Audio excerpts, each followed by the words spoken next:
As 2024 comes to a close, let's take a moment to reflect on the most significant events of the year involving Pope Francis.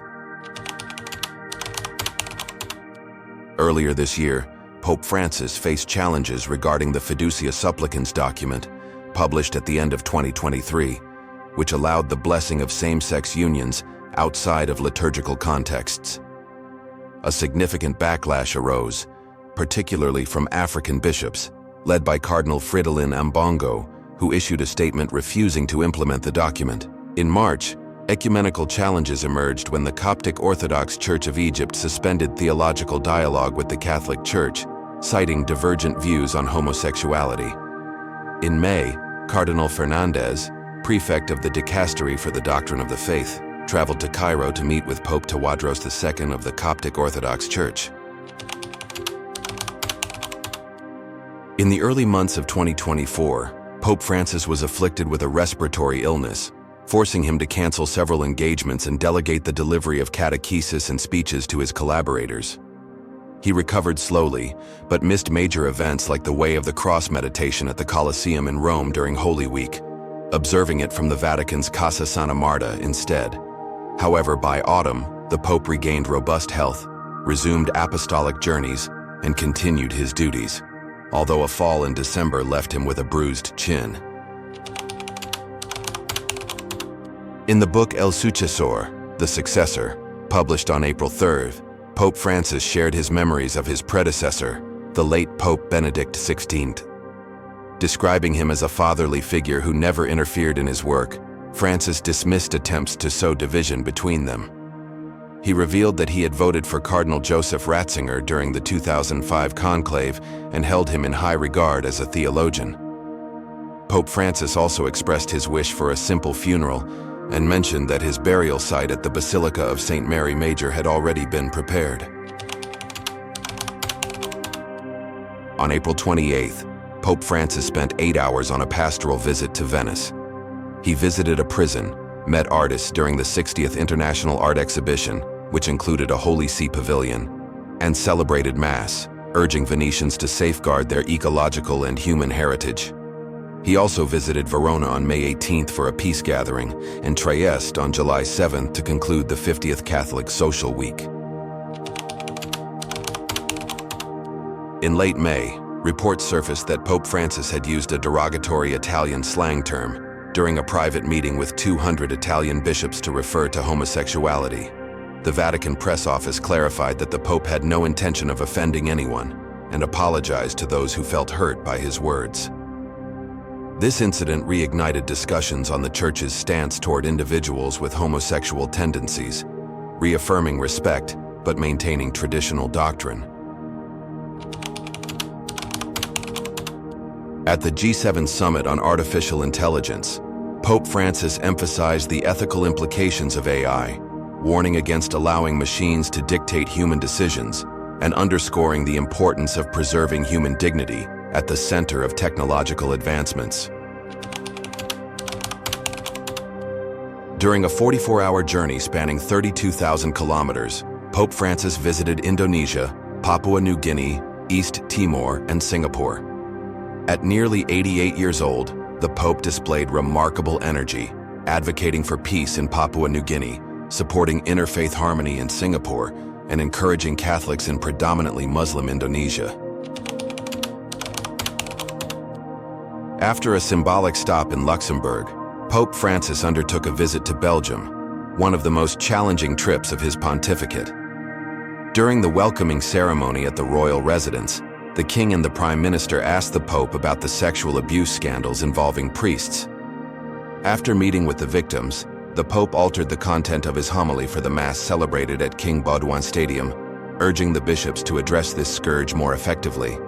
At the end of the Mass, the Pope announced the initiation of the beatification process for King Baudouin, citing his opposition to the legalization of abortion.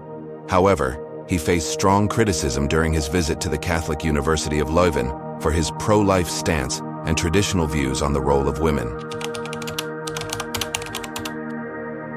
Throughout October, Pope Francis presided over the second session of the Synod on Synodality, bringing together 368 members from around the world, 25% of whom were not bishops.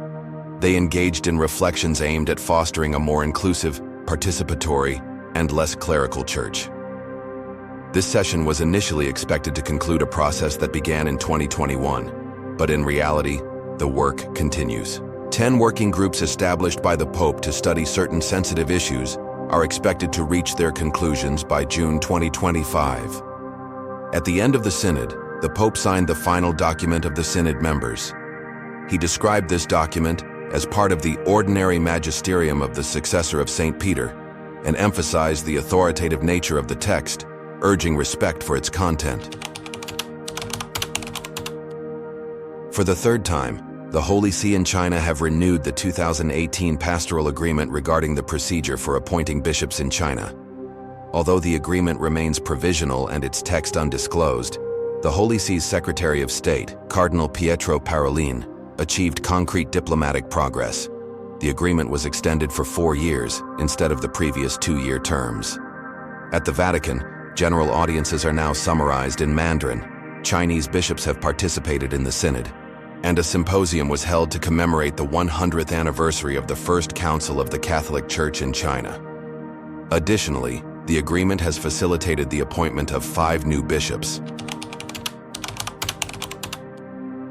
The Pope continued shaping the College of Cardinals tasked with electing his successor by convening a consistory to elevate 21 new cardinals, 20 of whom are under the age of 80 and thus eligible to vote in a conclave. In this 10th consistory, Pope Francis selected individuals aligned with the pastoral reforms initiated in 2013, such as theologian Timothy Radcliffe and Archbishop Jean-Paul Vesco of Algeria. While Africa remains underrepresented with only 2 cardinals in this consistory, Asia's representation continues to grow, accounting for 16% or even 18% when including cardinals from the Middle East, such as Cardinal Dominique Joseph Mathieu, the Latin Archbishop of Tehran-Isfahan. Of the current 140 cardinal electors, nearly 80% have been appointed by Pope Francis.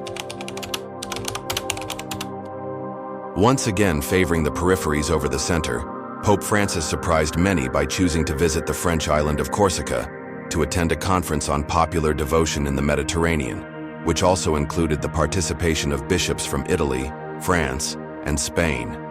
In Ajaccio, the Pope emphasized the importance of a healthy secularism, describing Corsica, where Catholic traditions remain deeply rooted, as a prime example.